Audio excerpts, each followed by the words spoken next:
Hello students. आज हम लोग केमिकल बॉन्डिंग के लेक्चर 14 में डिस्कस करेंगे वेस्पर थ्योरी पर। वेस्पर थ्योरी में हम लोग केमिकल के शेप के बारे में डिस्कस करेंगे। इससे पहले हम लोग ने लुईस थ्योरी देखी थी। लुईस थ्योरी में हम लोग ने बॉन्ड फॉर्म किया था, बॉन्ड बनाने का तरीका देखा था, किस तरीके से बॉन्ड बनते हैं, लेकिन वहां पर मॉलिक्यूल की शेप हम लोग ने समझा नहीं था, यानी कि शेप के बारे में हम लोग को कोई आइडिया नहीं मिला था। वेस्पर थ्योरी में हम लोग मॉलिक्यूल के शेप के बारे में यहाँ डिस्कस करेंगे। तो आज हम लोग वेस्पर थ्योरी के पार्ट 1 में मॉलिक्यूल के शेप कैसे देखते हैं, किस तरीके से लोन पेयर बॉन्ड पेयर के अकॉर्डिंग मॉलिक्यूल का शेप डिसाइड करते हैं, वो सारी बातें हम लोग आपको इस लेक्चर में डिस्कस करेंगे। वेस्पर थ्योरी बहुत ज़्यादा इंपॉर्टेंट है, जेई मेन के लिए भी, जेई एडवांस के लिए इनके क्वेश्चन हमेशा आते हैं इससे। यानी कि इनके क्वेश्चंस, अगर आप केमिकल बॉन्डिंग की बात करो तो केमिकल बॉन्डिंग का मैक्सिमम पोर्शन, यानी कि मैक्सिमम क्वेश्चन इसी पोर्शन से मिलेगा। तो ठीक है, तो हम लोग शुरू करते हैं। Valence shell electron pair repulsion theory, जो मैंने वहां पर लिखा था वेस्पर, ये है वेस्पर यानी valence shell electron pair repulsion theory. तो यहाँ पर शुरू में जो आपको बता दें कि किसने इस थ्योरी के बारे में, तो यहाँ लिखा this theory was proposed by Sidgwick and Powell and further modified by Gillespie and आइहोल। इन लोगों ने इस थ्योरी को, मेन पॉइंट्स पर हम आते हैं सीधे डायरेक्ट। मेन पॉइंट क्या है, इनके कुछ मेन पॉइंट्स हैं, यानी कि मॉलिक्यूल के शेप बनाने से पहले क्या क्या जो मेन पॉइंट्स है वेस्पर थ्योरी से रिलेटेड, उन पर हम पहले डिस्कस कर लें। ये एनसीईआरटी का कुछ पॉइंट्स है जो मैंने यहाँ पर लिखे हैं। उसमें कुछ पॉइंट्स जो अब देखिएगा, वेस्पर थ्योरी जब पढ़िएगा तो उसमें वो पॉइंट्स को मैंने डायरेक्ट यहाँ पर लिखा है, वो इम्पोर्टेंट बहुत ज़्यादा है। तो देखिए, पहला पॉइंट था shape of molecule depends upon the total number of valence shell electron pair bonded और non bonded around the central atom। यानी कि ये कहना ये चाह रहे हैं कि जो सेंट्रल एटम है, सेंट्रल एटम की तरफ के साथ कितने बॉन्ड हैं और उनकी ऊपर कितने लोन पेयर हैं, वही सबसे इंपॉर्टेंट फॉर्म है जो मॉलिक्यूल के शेप के लिए रिस्पॉन्सिबल। ये सबसे इंपॉर्टेंट पॉइंट है आप वेस्पर थ्योरी का, यही पूरी वेस्पर में हम लोग इस्तेमाल करेंगे। देखिए, एक लाइन को फिर से हम पढ़ते हैं, लाइन को। Shape of molecule depends upon total number of valence shell electron pair, यानी बॉन्डेड और non bonded around the central atom, यानी सेंट्रल एटम से कितने बॉन्ड बने हुए हैं और सेंट्रल एटम पर कितने लोन पेयर बचे हुए हैं। यही मेन फॉर्म है जिससे मॉलिक्यूल की शेप डिसाइड होती है। जैसे एक एग्जांपल देखिएगा, मैंने ले लिया OH, जो हम लोग स्ट्रक्चर बना रहे थे। ये देखिए, ये है H2O का बॉन्ड, और दूसरा बॉन्ड मैंने ले लिया BeCl का बॉन्ड। ये दोनों हमने लुईस के टाइम में, ये बेरिलियम के आउटरमोस्ट में 2 इलेक्ट्रॉन होते हैं, ये शेयरिंग करा दिया। ये देखिए 7 इलेक्ट्रॉन था, एक एक के शेयरिंग कर लिया, ये हो गया बॉन्ड इसका। अब देखिए, यहां इसके पास 2 बॉन्ड है, ठीक है, इसके पास 2 बॉन्ड है और लोन पेयर भी है, यानी कि ये देखिए, ये लोन पेयर आपको दिख रहा। इस लोन पेयर की वजह से ये बॉन्ड को इस तरीके से रिपेल करते हैं और ओरिजिनल वे में जो मॉलिक्यूल का जो शेप है वो ऐसे हम लोग को झुका हुआ मिलेगा। यानी कि जो H2O का अब तक हम लोग स्ट्रक्चर बना रहे थे, उस H2O का स्ट्रक्चर ओरिजिनल वे में बेंट होता है, यानी ये बेंट होता है। बोले आप इसको भी बेंट कर दो, यहाँ पर लोन पेयर नहीं, हम आपको आगे इस पर डिस्कस करेंगे कैसे किसी मॉलिक्यूल का शेप देखते। तो खैर, जो ऊपर पॉइंट लिखा हुआ था वो पॉइंट यही बता रहे थे कि देखिए, इनके पास तो 2 बॉन्ड यहाँ भी है, 2 बॉन्ड यहाँ भी, लेकिन इनके पास लोन पेयर नहीं है, यहाँ पर सेंट्रल एटम पर लोन पेयर थी। इसीलिए बोल रहे हैं कि मॉलिक्यूल की जो शेप है वो सेंट्रल एटम पर मौजूद लोन पेयर और उनसे अटैच बॉन्ड पेयर पर भी डिपेंड करता है। तो खैर नेक्स्ट पॉइंट पर आगे चलते हैं। नेक्स्ट पॉइंट देखिए बहुत इंपॉर्टेंट है, pairs of electrons in the valence shell one another since their electron clouds are negatively charge. अब एक बहुत बड़ी इंपॉर्टेंट चीज समझिएगा, जैसे आप कोई केमिकल के बीच में बॉन्ड बनाते हैं। अब ये देखिए ये बॉन्ड ऐसे बना, ये बना दिया, बी है यहाँ पर मान लेते हैं ऐसे करके, और यही बॉन्ड को आपने ऐसे बना दिया। ये तो मालूम ही है कि ये इलेक्ट्रॉन की शेयरिंग से बनता है, ये भी आपको मालूम इलेक्ट्रॉन की शेयरिंग से बनता है। तो ये बोले कि pairs of electrons in the valence shell repel one another since their electron clouds are negatively charge. तो ये बोलना चाह रहे हैं कि जब आप बॉन्ड बनाते हो तो बॉन्ड में ये आपके पास जो बॉन्ड है, बॉन्ड के बीच में जितना ज्यादा डिस्टेंस पॉसिबल हो उतनी पॉसिबिलिटी आप वहां पर रखो। मतलब ये जितनी डिस्टेंस तक जा सकता है जिस तरीके से, उस तक आप वहां पर पहुंचा दो। रीजन क्या है कि अगर ये जितने पास में होंगे उतने ज्यादा रिपल्शन होगा। और रिपल्शन मतलब यहाँ पर नॉर्मल लैंग्वेज में हम लोग रिपल्शन को लड़ाई झगड़ा करते हैं, केमिस्ट्री में उसको रिपल्शन कहते हैं। जैसे दो इंसान है, ये दोनों एक साथ रह रहे हैं, ठीक है, आप बताओ कि इनसे लड़ाई ना हो तो इनको क्या करो, कितनी दूर तक बोलो कि अब तो थोड़ा ये है और दूर और दूर, तो आप बोलो कि इन दोनों को इस पोजीशन पर रख दो, यानी कि दोनों एक दूसरे के साथ अपोजिट में है। देखिए अगर हम लोग यहाँ पर बात करें इस तरीके से, तो ये दोनों एक यहाँ एक यहाँ, यानी इससे मैक्सिमम डिस्टेंस नहीं हो सकता। बॉन्ड में भी ये चीजें लागू होती है। तो खैर, तो वो ये कहना चाह रहे हैं कि मॉलिक्यूल का जो बॉन्ड फॉर्मेशन करेंगे तो उस बॉन्ड में बॉन्ड की जो डिस्टेंस है उसके लिए भी ध्यान रखना होता है कि उनके डिस्टेंस को जितना दूर रखा जाए उसमें रिपल्शन के चांसेस कम होंगे। तो यहाँ देखिए these pairs of electron tend to occupy such position in space that minimize repulsion, thus maximize distance between। वही बोल रहे थे, जैसे मैंने कहा कि अगर आप चलो ठीक है इसी एग्जांपल को, ए के साथ दो बी है और यहाँ पर आप बताओ कि इन दोनों में कौन ज्यादा अच्छा है, ये वाला, ये तो बोलोगे ये दोनों एक दूसरे के साथ मैक्सिमम डिस्टेंस पर है, ये मिनिमम है, तो ये ज्यादा है। तो वही बोल रहा है कि बॉन्ड बनाने के टाइम में भी हम लोग बॉन्ड की जितनी मैक्सिमम डिस्टेंस रखनी है उतनी मैक्सिमम डिस्टेंस पर रखेंगे, और वही उसका एग्जैक्ट या स्टेबल फॉर्म होता है या उसी फॉर्म में वो रहता है। ये भी मतलब है, मतलब इन दोनों फॉर्म में उसको रहना होगा तो वो इसी में रहेगा, क्योंकि इसमें उसको ज्यादा स्टेबल है। जैसे इंसान के साथ क्या, कहीं पर उसको तकलीफ हो रही होगी और दूसरी जगह आराम हुआ तो वो कहाँ जाएगा, आराम वाली जगह पर जाएगा। तो सेम मॉलिक्यूल के साथ भी है कि अगर कहीं पर उसको रिपल्शन ज्यादा हो रहा है तो वो ऐसी पोजीशन में रहना चाहेगा जहाँ पर रिपल्शन मिनिमाइज हो रहा है, तो वो उस फॉर्म में रहने का मतलब वो उसका शेप हो जाता है।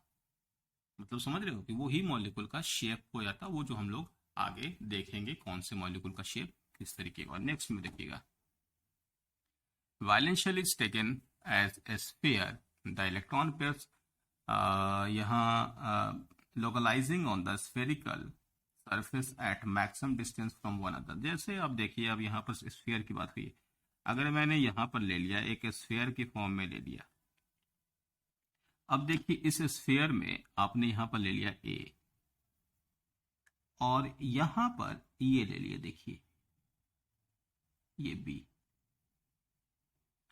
तो ये देखिए एक मैक्सिमम डिस्टेंस पर दो एटम को इस तरीके से ए के साथ बी को रख दिया गया।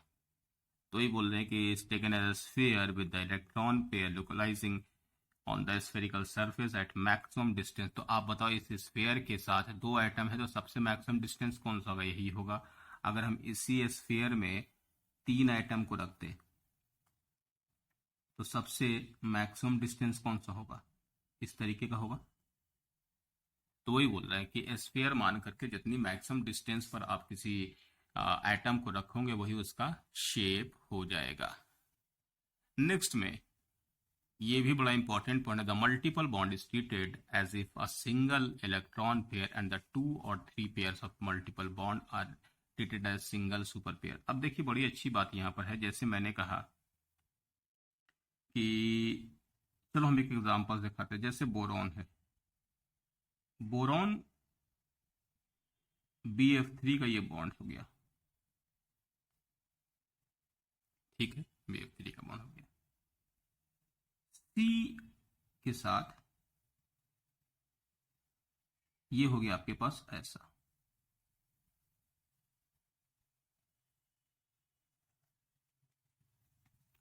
वो ये कहना चाह रहे हैं कि देखिए अगर यहाँ पर सेंट्रल एटम B है तो उनके साथ 3 एटम है, 3 एटम हो गया, और सेंट्रल एटम पर किस तरह से लोन करने हैं, यहाँ पर देख सेंट्रल एटम कार्बन है, इनके साथ भी 3 एटम है। बॉन्ड जो मल्टीपल हो तो मल्टीपल बॉन्ड को हम लोग एज ए सिंगल बॉन्ड की तरह ट्रीट करें, ताकि उसको लोग जो है कि एक पोजीशन जो है वो हम लोग को डिसाइड हो जाए। तो आपको कहा जाए कि ये क्या दोनों की शेप एक जैसी, तो बोलेंगे हाँ it is also AB3 type, यानी इसको A मान लो, मतलब हम कह सकते हैं कि AB3 टाइप। A मतलब सेंट्रल एटम, यानी कि दोनों का सेंट्रल एटम को A मान लो, अब B मतलब यहाँ पर 3 एटम, इस B के साथ A का मल्टीपल बॉन्ड है, सिंगल बॉन्ड है, ये मैटर नहीं करता है। मतलब मैटर ये करता है कि A केमिकल अगर दोनों में है और दोनों केमिकल में 3 ही एटम है, A केमिकल के पास ना तो यहाँ भी लोन पेयर है ना यहाँ भी लोन पेयर, दोनों जगह पर लोन पेयर नहीं है, या दोनों जगह पर लोन पेयर है, मतलब ये भी चांस है। तो वहां पर डबल बॉन्ड और सिंगल बॉन्ड जो भी होगा तो उसको हम लोग सिंगल बॉन्ड जैसा ट्रीट करके उनके शेप को डिसाइड कर लेंगे। तो ऑल्दो इन दोनों की अगर आपसे पूछी जाए कि अगर अभी आपकी शेप इन दोनों में क्या होगा, तो क्या दोनों का शेप एक जैसा, बिल्कुल एक जैसा शेप है। तो खैर, तो यहाँ पर वही बताया गया कि डबल बॉन्ड और सिंगल बॉन्ड को हम लोग एक जैसा ट्रीट करेंगे। यहाँ पर नेक्स्ट में ये पॉइंट भी समझिएगा, बड़ा अच्छा पॉइंट है। A lone pair of electrons takes up more space around the nucleus, around the central atom than the bond pair। यहाँ पर एक बात, अच्छी बात ये है कि जैसे आप यहाँ पर बॉन्ड बनाते हो, तो ये मान लेते हैं बॉन्ड बनाया, इस बॉन्ड में मान लेते हैं ये है लोन पेयर और ये है लोन पेयर, दूसरा यहां पर B है। अब देखिए इलेक्ट्रॉन तो यहां पर भी 2 है, इलेक्ट्रॉन तो यहां पर भी 2 है। अब देखिए ये है, आप देख सकते हैं कि ये जो डिस्टेंस है इनका और ये देखिए डिस्टेंस, यानी लोन पेयर जो होगा वो बॉन्ड पेयर से ज्यादा स्पेस ऑक्युपाई करेगा। तो जैसे आपसे कहा जाए कि अभी थोड़ी देर पहले कहा गया था कि बॉन्ड को दूसरे बॉन्ड से दूर रखना, तो एक बॉन्ड दूसरे बॉन्ड को भी रिपेल करता है, तो अगर एक बॉन्ड दूसरे बॉन्ड को रिपेल करता है तो बॉन्ड जो है स्पेस कम ऑक्युपाई कर रहा है, तो यानी रिपल्शन के चांस उसके कम होंगे। लेकिन ये स्पेस ज्यादा ऑक्युपाई कर रहा है तो रिपल्शन के चांस उसके ज्यादा होंगे। समझ रहे हो मेरी बात? तो बॉन्ड और लोन पेयर में, अच्छा यहाँ पर आपको बता दें कि ऐसा क्यों हो रहा है। तो देखिए कि जब यहाँ पर कोई केमिकल के साथ सिर्फ लोन पेयर होता था, लोन पेयर क्या होता है कि एटम के न्यूक्लियस उसको खींचते हैं, तो एक एटम का न्यूक्लियस उसको खींच रहा होता। इस वाले केमिकल्स में इसका किसी के साथ बॉन्ड नहीं है। लेकिन जब ये केमिकल का अगर मान ले यहाँ पर एल कोई ले लो, यहाँ पर बॉन्ड बन गया, जब बॉन्ड बन गया तो आपने ध्यान दिया होगा कि इनका भी न्यूक्लियस और इनका भी न्यूक्लियस दोनों खींचेंगे, तो जो जब दोनों खींचेंगे तो स्पेस जो होगा यानी ऑक्युपाई जो स्पेस होगा वो ऑलरेडी कम हो जाएगा, क्योंकि यहाँ पर अट्रैक्शन 2 तरफ से है। आफ्टर बॉन्ड फॉर्मेशन हम लोग ने देखा था ना उधर, जब बॉन्ड बना रहे थे तो दोनों के न्यूक्लियस उस इलेक्ट्रॉन को अपनी तरफ खींच रहे थे, जबकि लोन पेयर में सिर्फ एक सिंगल अट्रैक्शन है, इस वजह से इसका स्पेस ऑक्युपाई ज्यादा होगा।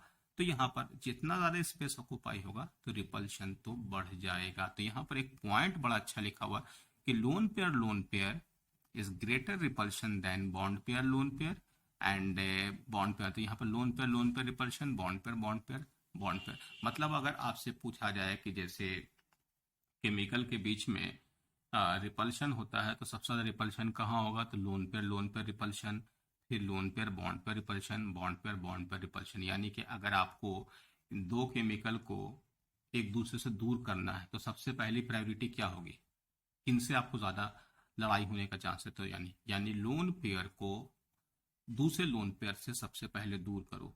अगर ये नहीं है तो एक बॉन्ड पेयर को लोन पेयर से दूर रखो, और अगर ये भी नहीं है तो बॉन्ड पेयर को दूर रखो। यानी बॉन्ड पेयर को दूर रखने का मामला बाद में आएगा, पहले लोन पेयर को दूर रखेंगे, अगर ये नहीं है तो फिर लोन पेयर बॉन्ड पेयर को दूर रखेंगे, और अगर ये भी नहीं है तो सिर्फ बॉन्ड पेयर को दूर रखेंगे। तो ठीक है, तो पहले यहाँ पर हम लोग वेस्पर थ्योरी में जब देखेंगे तो वेस्पर थ्योरी में AB2 से AB7 तक के मॉलिक्यूल का शेप हम लोग डिस्कस करेंगे। पहला जो केस हम आपको AB2 से AB7 में डिस्कस करने वाले हैं आपसे, उसमें हम सेंट्रल एटम पर यानी बीच वाले एटम पर कोई भी लोन पेयर नहीं ले रहे हैं। तो पहला पार्ट में विदाउट लोन पेयर AB2 से AB7 तक के शेप को डिस्कस करेंगे। नेक्स्ट पार्ट में सेंट्रल एटम पर लोन पेयर लेकर के फिर AB2 से AB7 तक के शेप को देखेंगे। बस ये हम लोग का दो काम होगा वेस्पर थ्योरी में। पहला काम ये होगा कि विदाउट लोन पेयर वाला पहला पार्ट हम लोग देखेंगे, और उसके बाद फिर लोन पेयर के साथ देखेंगे। हम लोग को क्या क्या देखना होता है, स्टेरिक नंबर, यानी कि आपके पास जो कॉर्नर एटम है वो यहाँ पर देखना होता है, बॉन्ड पेयर यहाँ पर वही दिखाता है, बॉन्ड पेयर यानी नंबर ऑफ कॉर्नर एटम।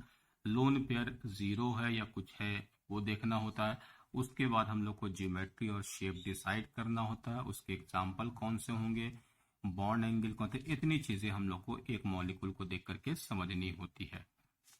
यहाँ पर हम ए बी से लेके AB7 का मतलब समझे, ए सेंट्रल एटम है जो कि सब में ए है, बी है बॉन्डिंग एटम या कॉर्नर एटम, तो ये हो गया। तो आपको अभी कहीं कहीं पर भी लिखा हुआ हो बी तो समझ लो कॉर्नर एटम है, और यहाँ पर ए जो लिखा हो तो ये सेंट्रल एटम। ध्यान रखिएगा यहाँ पर ये नंबर जो होगा वो नंबर ऑफ बॉन्डिंग एटम होगा, यानी कितने बॉन्डिंग एटम है इससे डिसाइड कर लेंगे। ठीक है, तो सबसे पहले शुरुआत करते हैं AB2 से।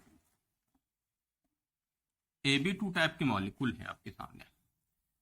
अब देखिए ऐसे केमिकल जो AB2 टाइप के केमिकल, जैसे यहाँ पर CO2 BCl2 BH2, देखिए यहाँ पर ये केमिकल सारे केमिकल में AB2 टाइप है। तो AB2 केमिकल में A central atom, bond pair 2, lone pair 0, यानी कि यहाँ पर हम ऐसे एग्जांपल ले रहे हैं जिसमें लोन पेयर नहीं है। तो आपके पास या तो दो बॉन्ड ऐसे रहे, दो बॉन्ड ऐसे रहे, दो बॉन्ड ऐसे, तो आप बताओ कि इनमें से सबसे मिनिमम रिपल्शन कहाँ होगा, तो आप बोलोगे यहाँ पर ये। तो इस तरीके से आपको कैसा केमिकल दिख रहा, शेप कैसा दिख रहा, तो आप बोलोगे इसका शेप जो है लीनियर होगा।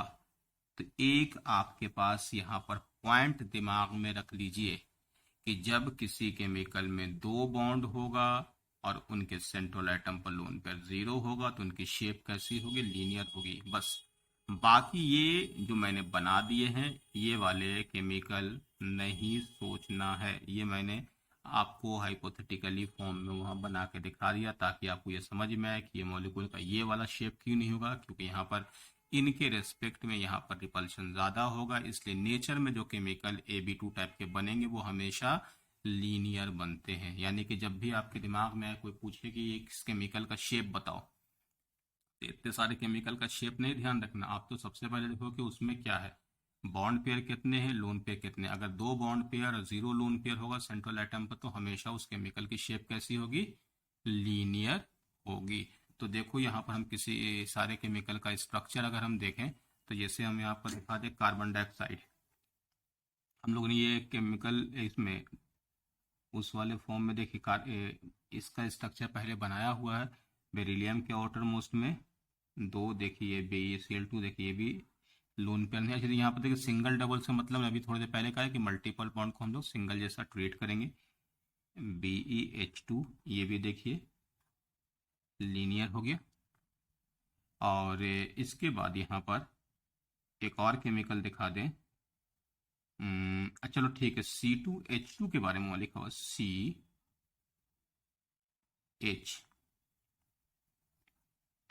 अब यहाँ पर ये वाले जो केमिकल है C2H2 का बॉन्ड हम लोग ने बनाया हुआ, तो देखिए यहाँ पर लोन पेयर तो है नहीं, तो यहाँ पर दूसरा भी मान लो, सिर्फ C मान लो, तो इसको सेंट्रल एटम भी मान लो, इस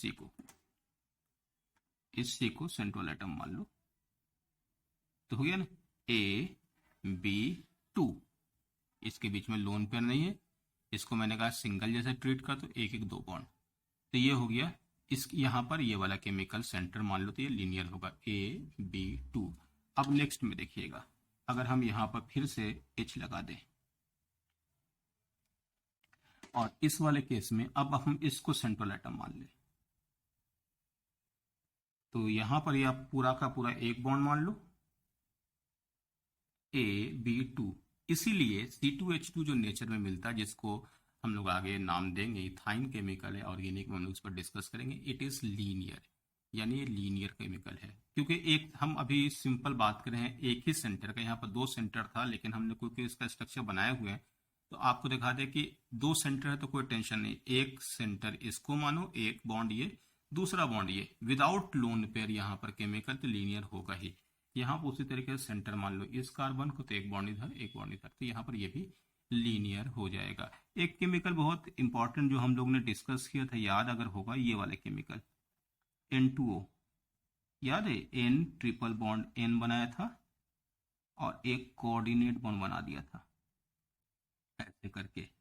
अगर आप कोऑर्डिनेट बॉन्ड हटा दो तो इसका भी शेप बताओ कैसा होगा, N हो गया ट्रिपल बॉन्ड, ये कोऑर्डिनेट बॉन्ड हटा दिया, 2 4 6, यानी कि इस वाले केमिकल में कितना 1 2 3 4 है, तो यहाँ वो प्लस हो जाएगा और यहाँ माइनस होगा। फिलहाल ये सेंट्रल एटम N है, तो बता इसका शेप कैसा दिखेगा, लीनियर आएगा, है ना। देखो N यहाँ पर एक बॉन्ड इधर एक बॉन्ड इधर, यानी कि एक एटम इधर एक एटम इधर, तो ये केमिकल भी लीनियर आएगा। हमने कुछ और एग्जाम्पल भी ऊपर लिखे हैं Zn से, हाँ वो आपको शायद जिंक, कैडमियम और Hg, ये बड़े केमिकल हैं, लेकिन आप सीधा यहाँ पे इनका वैलेंस इलेक्ट्रॉन 2 लिख दिए।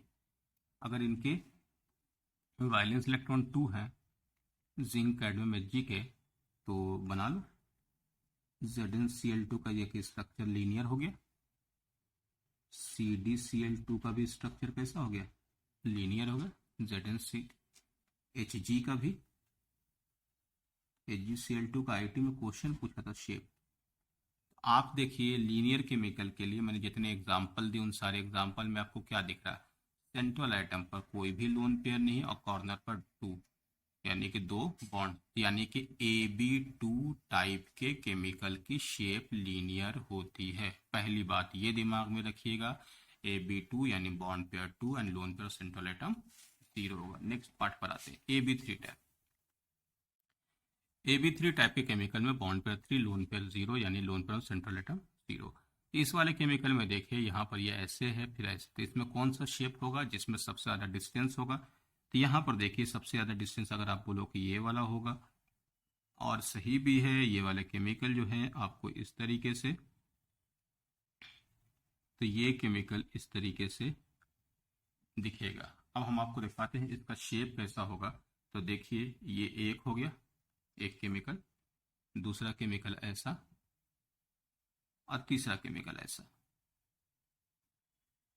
अब इस केमिकल को आप यहां पर देखिएगा 1 2, तो ये होता है ट्राइगोनल प्लेनर, यानी प्लेन पर तीनों एटम दिखेंगे और उनके बीच का जो एंगल होगा वो कितना होगा, 120, ये ध्यान रखना होगा 120। तो यहाँ पर शेप हम लोग लिखेंगे ट्राइगोनल प्लेनर। ट्राइगोनल प्लेनर के लिए क्या कंडीशन हो गया, AB3 टाइप का केमिकल हो गया, यानी कि bond pair 3 and lone pair 0 होगा, है ना, bond pair 3 and lone pair 0। तो आप देखिए यहाँ पर BF3 केमिकल के बारे में, अब जो हमने पहले जो स्ट्रक्चर बनाया था, आप टेंशन मत लीजिए, सिंपल अगर आपसे पूछा कि BF3 केमिकल का शेप कैसा होगा तो बोलोगे ट्राइगोनल प्लेनर। BCl3 केमिकल का भी कैसा होगा तो बोलोगे ट्राइगोनल प्लेनर। एस वाले केमिकल के लिए कैसा होगा, तो एस वाले केमिकल का भी अगर बना के देखोगे तो ये भी कैसा होगा, ट्राइगोनल प्लेनर। अब देखिए कार्बन के लिए सी डबल बॉन्ड सी, और यहां देखिए आप सिंपल वे में इस कार्बन पर ध्यान रखिएगा, ये वाला एक बॉन्ड, दो बॉन्ड, तीन बॉन्ड, ये कैसा हो गया, ट्राइगोनल प्लेनर। दूसरे वाले बॉन्ड में आइएगा, इधर भी एक बॉन्ड, दो बॉन्ड और ये तीन बॉन्ड, तो ये वाला भी देखिए बॉन्ड कैसा हो गया। तो यानी कि ये केमिकल को, क्योंकि यहाँ पर एक सेंट्रल आइटम तो टेंशन नहीं है, तीन आइटम देख लेंगे, तो यहाँ पर दो सेंट्रल में भी देखिए कि तीन बॉन्ड है, एक बॉन्ड इधर, एक बॉन्ड इधर, एक बॉन्ड इधर। तो इस केमिकल का C2H4 है, जो ऑर्गेनिक केमिकल अगर आपने पढ़ा होगा 10th में, तो वहां पर उसकी शेप आपको नहीं बताएंगे, इसका शेप होता है ट्राइगोनल प्लेनर।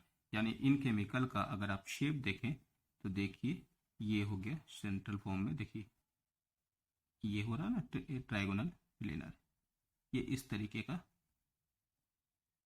ट्राइगोनल प्लेनर हो जाएगा। ठीक है, तो यहाँ पर क्या क्या लिखेंगे, bond pair 3, lone pair 0, shape trigonal planar, और बॉन्ड एंगल भी लिख लीजिए, बॉन्ड एंगल कितना हो जाएगा, 120 डिग्री।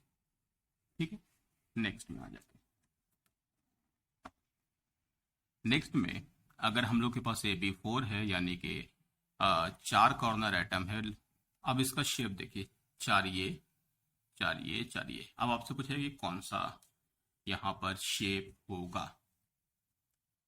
अब आप बोलो कि ये वाला हम लोग बनाते हैं, नहीं, एक्चुअल में ये 90 डिग्री है, ये नहीं होगा।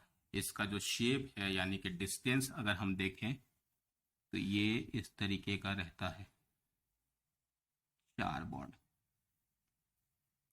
यानी कि अगर हम आपसे इसके स्ट्रक्चर की बात करें तो अभी तो आप सिर्फ यहाँ पर अभी देख लो, अगले इसमें हम इसके स्ट्रक्चर पर बात करेंगे। ये देखिए, ये ऐसे रहता है, नहीं तो आपको दिखाते हैं ऐसे करके, ये दो बॉन्ड ऐसे,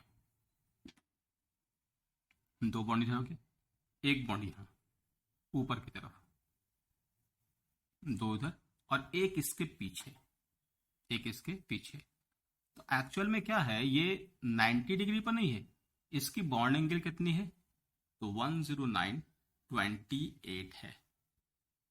तो आप यहाँ पर इन केमिकल में जो आप यहाँ पर जो देख रहे हैं, तो ये केमिकल 109.28 मिनट, ये सारे एक जैसे हैं। इस वजह से इस केमिकल के शेप को टेट्राहेड्रल कहा जाता है। यानी ऐसे केमिकल जिसमें बॉन्ड जो है चार होता है, लोन पेयर 0, तो उसका शेप टेट्राहेड्रल। अब आप जैसे मीथेन का स्ट्रक्चर बनाते हैं कॉपी पर, जो हम लोग बनाते हैं ना ऐसे करके, ये सीधा बना दिया, एक्चुअल में आपको लगता है कि ये बना दिया तो ये 90 डिग्री है, यानी कि स्क्वायर के टाइप का प्लेनर नहीं। वो एक्चुअल में हम लोग क्या है ना कि वो लुइस के अकॉर्डिंग हम लोग बॉन्ड को बना लेते हैं, लेकिन उसका एक्चुअल आप बॉन्ड जब बोलिएगा तो वो बॉन्ड टेट्राहेड्रल होगा। ये दिमाग में रखिएगा। बनाने को हम लोग क्या, सीधा सीधा बॉन्ड बना दिया, जैसे ऑर्गेनिक मॉलिक्यूल में बोले कि सीधा सीधा बना लो बॉन्ड, तो आपको लगेगा यहाँ तो 90 डिग्री नहीं, एंगल कितना होगा, हमेशा टेट्राहेड्रल केमिकल के लिए कोई भी एंगल जो होगा वो 109 डिग्री 28 मिनट होगा, यानी कि उसको टेट्राहेड्रल कहेंगे, ना कि स्क्वायर कहेंगे। तो हम लोग यहाँ पर देखेंगे कि ये जो केमिकल है CH4 केमिकल, ये केमिकल हो गया CH4, ये भी टेट्राहेड्रल, ये केमिकल भी Cl। तो देखो टेट्राहेड्रल। अच्छा, याद है आपको नाइट्रोजन वाला बॉन्ड जब हम लोग बना रहे थे तो फॉर्मल चार्ज के अकॉर्डिंग ये ऐसा नाइट्रोजन पर बॉन्ड नहीं, तो NH4 यानी अमोनियम P, अगर ऐसा PCl4, तो अगर आपसे पूछा कि अमोनियम का शेप और मीथेन यानी CH4 का शेप एक जैसा, तो बिल्कुल एक जैसा, दोनों के दोनों टेट्राहेड्रल है। यानी कि आपको स्ट्रक्चर नहीं बनाना है, आपको सिर्फ समझना, हम तो यहाँ पे स्ट्रक्चर आपको बना के दिखा रहे हैं। एग्जामिनेशन में यानी कि जब कंपटीशन में क्वेश्चन आता तो हमसे पूछते हैं कि मॉलिक्यूल का शेप कैसा होगा, तो आप ड्रॉ करके नहीं देखो, तो आप अभी क्या करो कि यहाँ पर क्या विजुलाइज करो कि केमिकल में टेट्राहेड्रल होने के लिए कंडीशन क्या है। तो टेट्राहेड्रल होने के लिए आपके पास कंडीशन ये है कि बॉन्ड पेयर 4 हो और लोन पेयर 0 होगा सेंट्रल एटम पर। तो ठीक है, आज के लेक्चर में इतना ही। आगे हम टेट्राहेड्रल के रिप्रेजेंटेशन पर डिस्कस करेंगे। आगे हम टेट्राहेड्रल को और कंटिन्यू रखेंगे, टेट्राहेड्रल के बारे में और आपको डिटेल बताएंगे, कैसे स्ट्रक्चर देखा जाता है, किस तरीके से हम लोग रिप्रेजेंट करते हैं मॉलिक्यूल को, उस पर हम डिस्कस करेंगे। और बाकी जो है AB5 से लेके AB7 पर डिस्कस करेंगे। तो आज के लेक्चर का समराइज फॉर्म ये है कि AB2 केमिकल हो यानी कि बॉन्ड पेयर 2 और लोन पेयर सेंट्रल एटम पर 0 होगा तो उसकी शेप लीनियर होगी, पहला पार्ट। AB3 टाइप का केमिकल होगा यानी बॉन्ड पेयर 3 होगा, lone pair on central atom 0 होगा तो उसकी शेप जो होगी ट्राइगोनल प्लेनर होगी। AB4 टाइप के केमिकल यानी कि लोन पेयर, अगर आपने कहा कि सेंट्रल एटम पर 0 और बॉन्ड पेयर 4 होगा तो उसकी जो शेप होगी वो टेट्राहेड्रल होगी। तो आज के लेक्चर में इतना ही। आगे बाकी जो शेप है उन पर हम आगे नेक्स्ट लेक्चर में डिस्कस करेंगे। ठीक है, ओके।